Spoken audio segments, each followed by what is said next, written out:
explain some ideas. So this all started a year ago. So in the Education for Ministry program, I read the second year, which is read the New Testament. And because most of the Bibles I have are study Bibles, so what happens when I read them is I end up starting reading the Bible, but pretty soon I'm only reading the commentary. So I'm not reading the Bible at all. So I decided that I would get a new Bible. So I got a Bible that's called a journaling Bible or something, but it's very simple. And at the bottom of the page, instead of what the Oxford Annotated has, half the page of tiny, tiny print, it has just a very few things. One of them is where word usage might be different. You know, some translations say this instead of that. But the other thing was references to the Old Testament. And those are available in the Oxford Annotated, but it's in between so much other material, it was hard to see it. And so with this new Bible, it just stuck right out. This is Isaiah 21, verse 14. And so I became intrigued about what are those references and do we believe all of them? And did all the gospel writers use the reference in the same way? And what would it enhance my understanding of the New Testament to really understand what that reference to the Old Testament is and how it was used there? So, so that was the idea. And we were planning on doing Matthew, Mark, Luke, because it's the gospel writers. Then what Old Testament did they look at? But in looking at it, and actually sensibly, if you think about it, you know, Matthew and Luke are half Mark. So whoever did Mark got to take all the juicy verses and use them. And then whoever came along later would have to plow through all those and find the ones that hadn't been covered yet, perhaps. So we changed our tactic and we decided to use the breakdown of the Hebrew Bible. So history or the Pentateuch, the prophets, we lumped major and minor prophets together, and then the writings. So the writings are Proverbs, Song of Songs, but mainly for this purpose, the Psalms are the things that get quoted most often. So tonight we're going to look at the Pentateuch, and further I've divided it up by topic. So I started out doing Genesis 1:3, links to this verse in Mark and this verse in Luke and this verse in Matthew. And I ended up with around 60 PowerPoint slides. And I thought, yeah, at least Rob is laughing. And then, you know, we'd be here for several hours. We thought the mystics were long. They were nothing compared to what this would be. So what I did is I pulled topics together and kind of am looking at it by topic. And so we'll have a look at that. And then the other warning I want to give you is about, I don't know, 15, 20 minutes in or so, I decided let's break and come back to our room and sort of talk about what we've heard so far, see if there's any input. Because frankly, for me, once I share my screen, I'm just talking to this wall and I have no idea who is out there. You may all see each other, but I see the wall. And so I like the idea of coming back together and maybe chatting a little bit and then going back and doing a little bit more work. So, so that's all my preliminary stuff, which is probably more than you wanted. But so next week, Jay is going to do the prophets, and then the following week, I'll do the writings. And hopefully, I found this project really interesting. So hopefully you do as well. So I will now share my screen. and hit play, and don't forget to only use. So, and and I, my mind is funny, as you all know, and so I rename this every time I make something about it. So, the Hebrew Bible meets the Gospel writers, or maybe the Gospel writers meet the Hebrew Bible, whichever way you want to think about it. But it's those connections, and here is the schedule that I talked about. We say the gospel writers were influenced by the Hebrew Bible, but what exactly were those sources and how were they influenced? And can we pick out differences among each of the gospel writers? So let's start with the 10 Commandments, because I thought the 10 Commandments are something that we're really familiar with.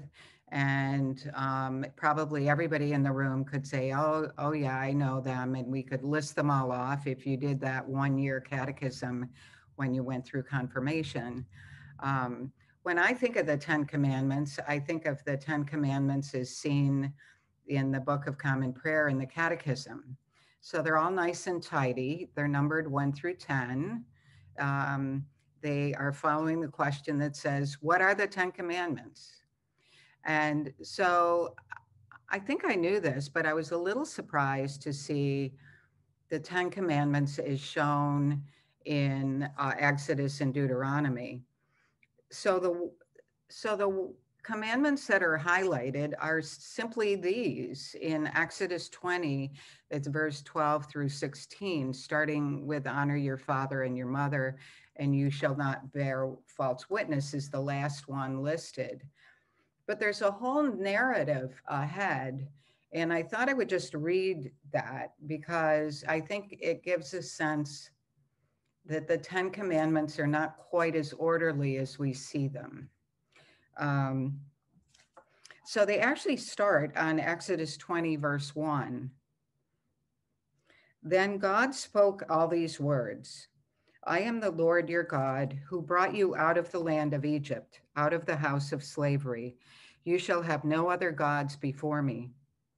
You shall not make for yourself an idol, whether in the form of anything that is in heaven above, or that is on the earth beneath, or that is in the water under the earth. You shall not bow down to them or worship them, for I, the Lord your God, am a jealous God, punishing children for the iniquity of parents, to the third and fourth generation of those who reject me, but showing steadfast love to the 1,000th generation of those who love me and keep my commandments. You shall not make wrongful use of the name of the Lord your God, for the Lord will not acquit anyone who misuses his name. Remember the Sabbath day and keep it holy. 6 days you shall labor and do all your work, but the seventh day is a Sabbath to the Lord your God. You shall not do any work, you, your son or your daughter, your male or female slave, your livestock, or the alien resident in your towns. For in 6 days the Lord made heaven and earth, the sea and all that is in them, but rested on the seventh day. Therefore the Lord blessed the Sabbath day and consecrated it. And then it picks up here with verse 12. And these are all verse, just one-liners. And then after the last sentence, it's the people that were witnessing this, because remember the story is Moses is out kind of translating between God and the people that are witnessing it now are terrified by thunder and lightning that's going on. So they're very upset. And Moses said, do not be afraid. Our favorite biblical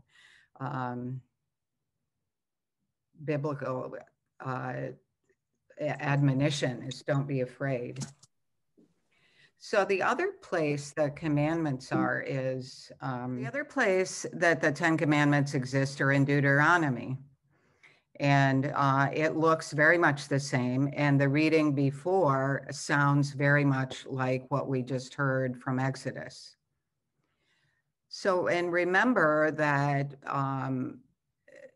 that this section and other sections of the Bible, but in particular this section of the Bible, was put together during the Babylonian exile. That the writers or the editors who had been pulling this all together would have had the Exodus with them. And clearly they reproduced it pretty clearly. There are a few differences, but not that many. So then we come and do what we promised, which is to look at the Gospels. And interesting that some of the Gospels focus on that honor your father and your mother, and then other places they're listing a few of the commandments, but not all of them. So Mark 7, verse 10, for Moses said, honor your father and your mother, and whoever speaks evil of father or mother must surely die. Now, one of the things that happened in deciding how to put this together is when the gospel writers put two different ideas together, which is this example, because there are other references in the Old Testament about punishment for all kinds of things. If you think of Leviticus, for example, it's filled with rules. So they're marrying really two ideas. The first idea from the 10 Commandments. The second, Mark 10:19, you know the commandments. And this is an example of Jesus speaking. You shall not murder. You shall not commit adultery. You shall not steal. You shall not bear false witness. You shall not defraud. And then honor your mother and father. So a more complete list of the commandments. Matthew 19:19 is combining the 10 commandments with part of the golden rule. Honor your father and mother. Also, you shall love your neighbor as yourself. And we'll look at the golden rule separately. And then Matthew 22, he said to him, you shall love the Lord your God with all your heart, with all your soul, with all your mind. This is the greatest and first commandment. But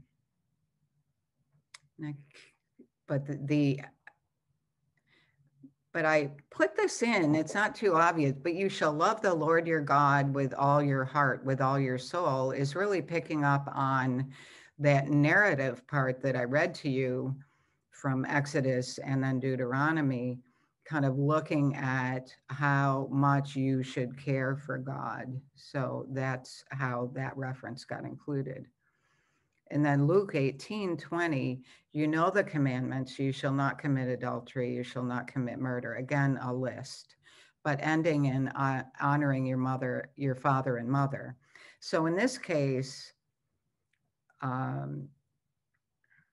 no, I guess he's quoting them in the same order that the scripture that we looked at is quoted. Well, I'm just gonna hang up now because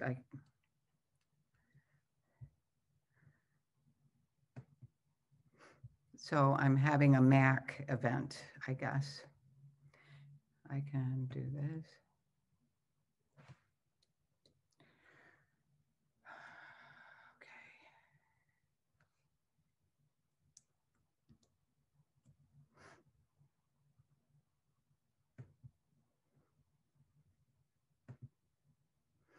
Okay, the golden rule. So I'm going to stay with this view and then I can click down.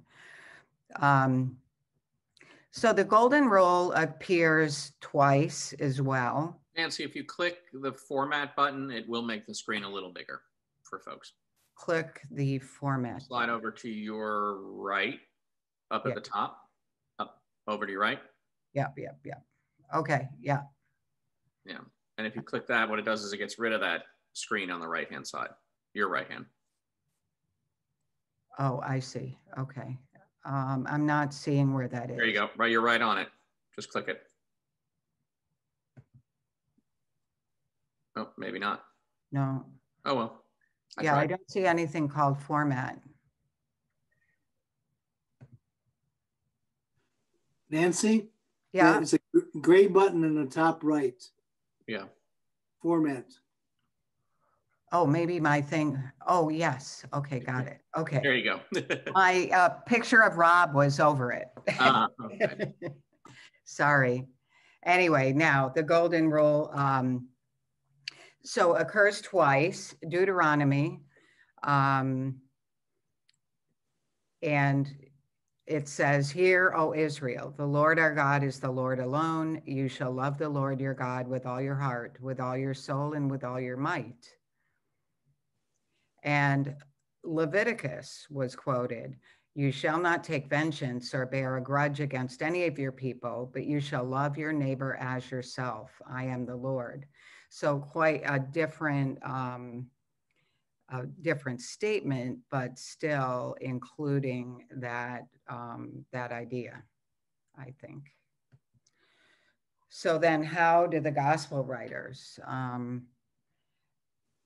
So Matthew is quoting, "You shall love your neighbor and hate your enemy," which is why that Leviticus is in there. And another Matthew at 19, "Honor your father and mother also, and also you shall love your neighbor as yourself." And 22, he said to him, "You shall love the Lord your God with all your heart, with all your soul, and with all your mind. This is the greatest and first commandment, and a second is like this: you shall love your neighbor as yourself. On these two commandments hang all the law and the prophets." And then Mark, the second is this: you shall love your neighbor as yourself. And then Luke, he answered, "You shall love the Lord your God with all your heart and with all your soul and with all your strength and with all your mind, and your neighbor as yourself." So all three of the gospel writers are using this. Clearly, it's a very important idea for them, some elaborating more than others. And then I have one more before we come back to conversation, and that's creation. So from Genesis, obviously, 1:27. "So God created humankind in his image." This is an NRSV translation. "In the image of God, he created them, male and female, he created them." And then Genesis 2:24. "Therefore, a man leaves his father and his mother and clings to his wife, and they become one flesh." And 5:2, "Male and female, he created them, and he blessed them and named them humankind when they were created." And then Mark and Matthew talk about this creation. Luke does not. So Mark 10:6 is quoting directly from, at least in this translation. And then Mark 10:8, "The two shall become one flesh." And then Matthew, he answered, so this is Jesus speaking, "Have you not read that one who made them at the beginning made them male and female, and said, for this reason a man shall leave his father and mother and be joined to his wife." So I'm going to stop the share on purpose now. And if you want to unmute yourself. So what do you think this tells us? I mean, how closely, like some of the quotes are direct quotes. It's exactly the same language, and others are not. I thought it was interesting that when the gospel writer is taking two different ideas and putting them together. And I guess as I'm reading the New Testament, I wouldn't have tuned in to that. There's nothing new under the sun? Well, Well, Jesus was a Jewish person talking to Jewish people who knew all these stories. And so, yeah, they would quote their scripture. Right. But do we always remember that? Not sure. I'm not sure that we do. I think it's, you know, it becomes really evident when you do something like this, when you trace specific passages from the Old Testament into the New Testament. But, you know, I think Christians a lot of times think of the Old Testament as something that's not important. And I think it's important. I think it's vital to be able to understand what the New Testament says. There's another factor too, and that's back in the time of Jesus, there was no iPads and internet, so people had, or newspapers or TV or anything, so people had to be reminded constantly through the word of mouth, repeating the stories over and over again.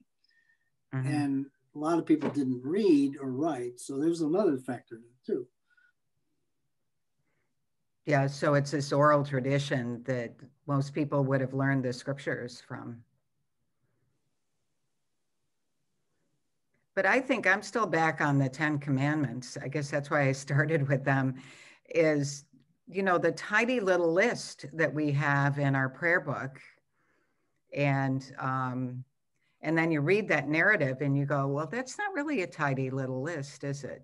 I mean, yeah, the gist of it is all there, but the formatting to me tells a different message.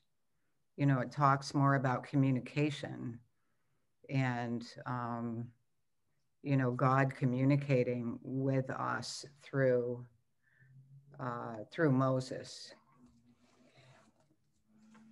Well, isn't it true that through the ages, history is always revised? And it seems like things are always being changed and abbreviated, if you will. So it seems that that's not surprising when you come right down to it, is it? Yeah, maybe not. There are a lot of other commandments in Leviticus, is it, or in Exodus, that aren't in the 10, that talk about not seething a kid in its mother's milk and other important stuff like that, which helps to, well, it helps we'll to get to some of those. We'll get to some. It accounts for some of the Jewish dietary laws they still have today. Right. But that don't deal with life and death issues like the Big 10 do. Right. But there are some discussions as to which were older and which were more refined and came along later, which is not what you're talking about tonight. But the people who were writing the New Testament books were very much aware of what was important to their readers. I guess they're writing it, so they expected to have readers. Right. Yeah, interesting. The reason that John is not included in this is that there are not, at least in the resources I looked in, there wasn't a lot of direct references to the Hebrew Bible. And I wonder if that's because John was writing quite a bit later than the others. That maybe by the time John came along, he's 10 to 20 years older than the first Bible writer. And so is it by that time the Christian community had kind of grown up with more of their own theology and they were not relying so much on the Hebrew scriptures? I was just going to say, was John really taking most of his resources from the previous gospel writers? No. That's right. Is the answer. Yeah. But you would still think that if this Hebrewness were a foundational piece of what he was writing about, there would still be some references to the Hebrew Bible. I think that John brings what we call the Old Testament into play a lot because they're constant references that Jesus did something or someone did something in order to fulfill the prophecy, which occurs in you know, what we call the Old Testament. So I think it's brought in a lot, but not directly. But I think, isn't that Matthew? Matthew is the one that says as seen in the I Old thought Testament. John did that too. I don't think so. I don't know. Rob, do you know? You're muted. I think he did. I'll have to go look at it. Yeah, All I know is the resource I was using, it had very few references like that. And it had many in the other gospels. So I can't believe that they wouldn't have included ones from John.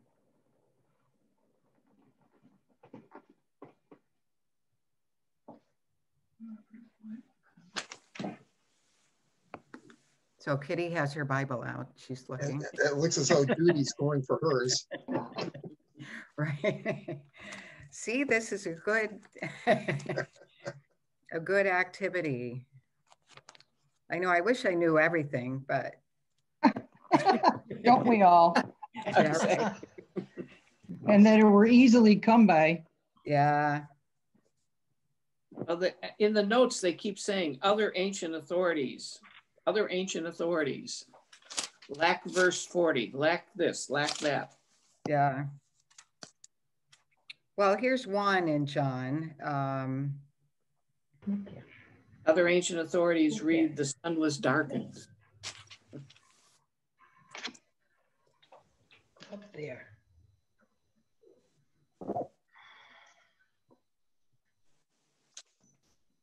Oh, 11.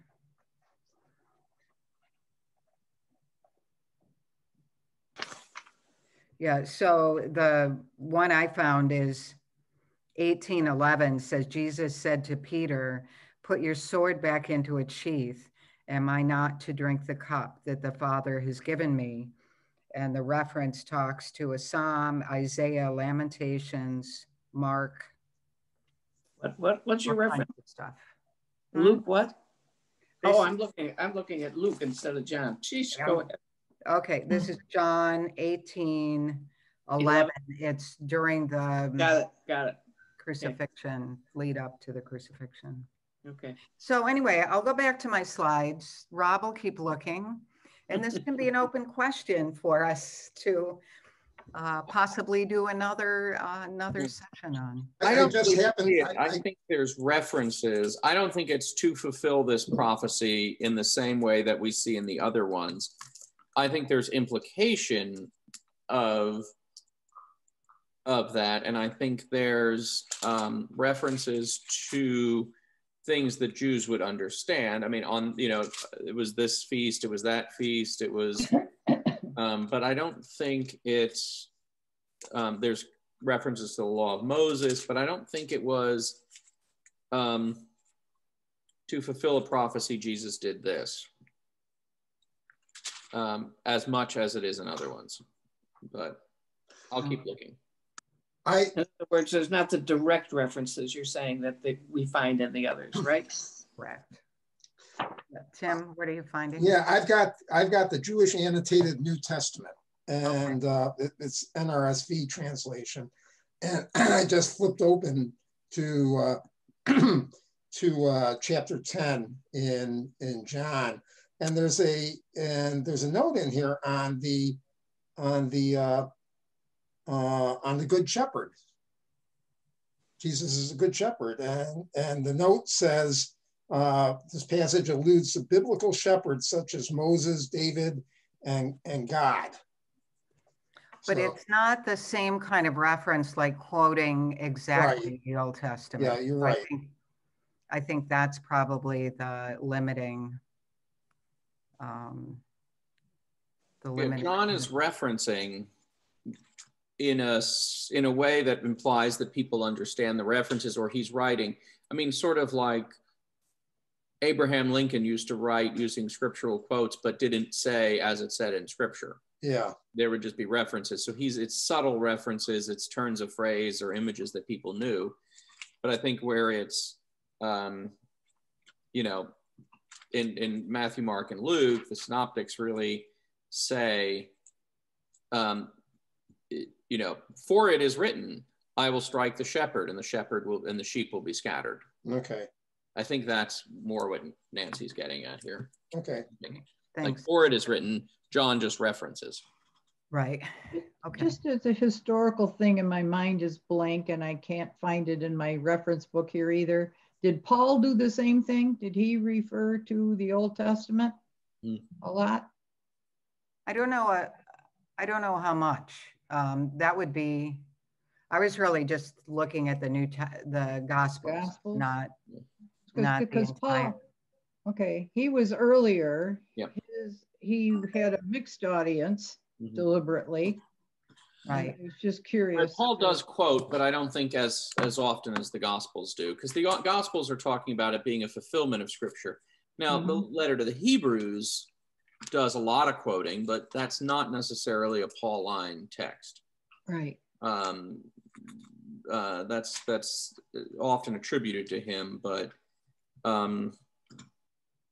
yeah, I mean, there are references in Paul's. Peter references. I'm sorry, I'm in Peter. But Paul, yeah, I think there's some, but not as much. I would say Peter does and Hebrews does, but that's not. But Hebrews, we don't know the author. Right. Right. Okay. See, once again, adult formation, more questions than answers. There you go. So, happy right. little learners. Adult formation can go on forever. That's right. And I keep a list of them. So when you say, what's the next thing? I just go, oh, here we go. We could do the letters of Paul. Yeah, that'd be good. All right, I'm going back to my screen share, hopefully. Here we go. And I moved on to my next, no, I didn't. Here we are.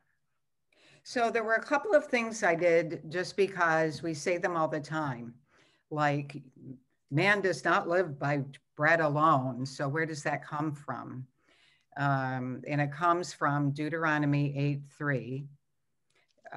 That says, he humbled you by letting you hunger, then by feeding you with manna, with which neither you nor your ancestors were acquainted, in order to make you understand that one does not live by bread alone, but by every word that comes from the mouth of the Lord.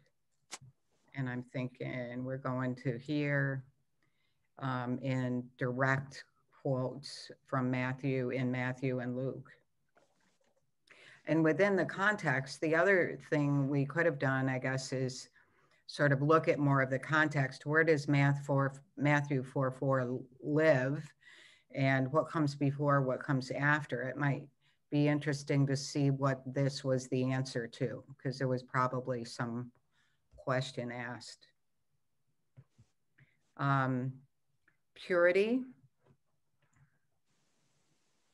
And I'm not going to read all of these, but it's sort of, as we know, Judy mentioned Leviticus, Exodus and Leviticus are into rules for us to live by. And so the Exodus story is to consecrate to me all firstborn, whatever it is, animals, human beings, etc. Leviticus 5 says that when you go to give an offering in order to remove a sin or honor some transition in your life, it talks about, but if you can afford 2 turtle doves or 2 pigeons, you shall bring as your offering for the sin that you have committed 1/10 of an ephah of choice flour. So, and you'll see when we go to the Gospels why I kept that one. And then Leviticus 12, if she cannot afford a sheep, she can take 2 turtle doves or 2 pigeons, etc. And then if we look at Luke is the only gospel writer that uses this, but it's the story of when Jesus is going to the temple in Jerusalem to be blessed. And so when the time came for their purification according to the law of Moses. So, and it really is the parents, one of the commentaries See, I always read the commentary. One of the commentaries said it was really the purification of the parents as this child has reached an age where they can go back to certain behaviors. But presenting Jesus to the Lord. And they offer a sacrifice according to what is stated in the law of the Lord, a pair of turtle doves or 2 young pigeons. So again, looking exactly at that quote in Leviticus. Marriage and divorce. And this format is a little different, but Genesis 1:27, so God created humankind in his image. In the image of God, he created them, male and female, he created them. And Mark quotes that almost directly, 10:6, but from the beginning of creation, God made them male and female. And then Genesis 2:24, therefore a man leaves his father and his mother and clings to his wife, and they become one flesh. In Mark, again, 2 verses after the prior one, the 2 shall become one flesh. So they are no longer 2, but 1. And then I have a long quote from Mark to kind of put this into context. So Jesus is talking, verse 2, some Pharisees came to test him and they asked, is it lawful for a man to divorce his wife? And he answered them, what did Moses command you? They said, Moses allowed a man to write a certificate of dismissal and to divorce her. But Jesus said to them, because of your hardness of heart, he wrote this commandment for you. But from the beginning of creation, God made them male and female. For this reason, a man shall leave his father and mother and be joined to his wife, and the 2 shall become one flesh. So they are no longer 2, but one flesh. Therefore, what God has joined together, let no one separate.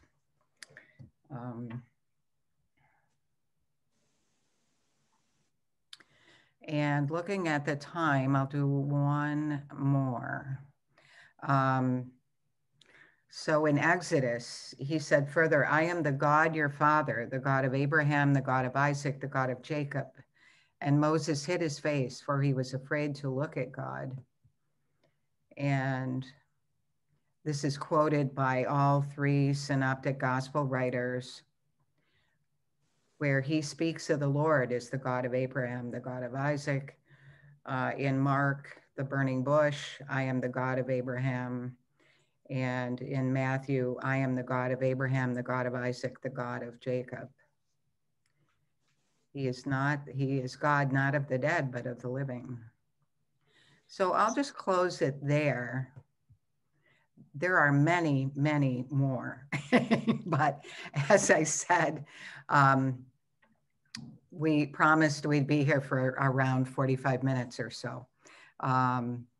And so I thought, well, I'll just put these together and then we'll stop when we reach a certain time.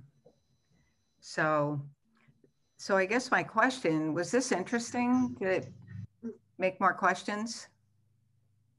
Always makes more questions. Yeah, right. More questions are good. I mean, I think they really are. So it's interesting to know, I think, where things come from, just to understand connections and traditions. And I think it's fascinating. I think, sort of spending more time with the Bible is always a good thing. So,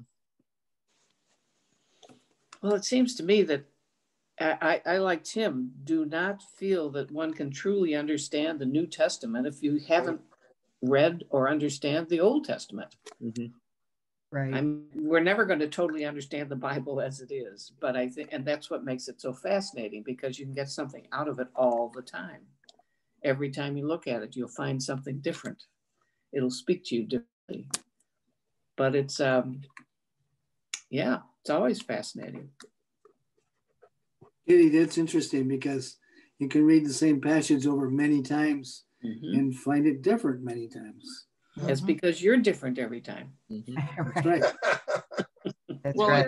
You're filtering differently every time, depending Sure. on what has just happened in your lives. I think it's like in any conversation. You know, you say something in a group and you don't know how other people are taking it. It means what you say means something different to different people according to where they're coming from that minute. Right. Right. Well, read the line "The Witch in the Wardrobe" as a 7-year-old, a 17-year-old, a 37-year-old, and a 67-year-old, and tell me they're not all different. I mean, that's the same thing. Right. So same idea. Well, is that Winston? That is. Yeah. He's agreeing with you wholeheartedly. Time to go out. Time to go out. So. No, he already did that. Oh, okay. All right. So anyway, hopefully you're finding this interesting. It always is interesting to me that, we come up with these great titles and then we start putting them together and you go, oh, I wonder how we're going to do this exactly. So I learn a lot. Hopefully I bring some of that learning to you guys. Let's go do something else. Bye. Take care. Thanks for coming. Nancy, Thank Nancy. you. Good to see everyone. Thanks, Nancy.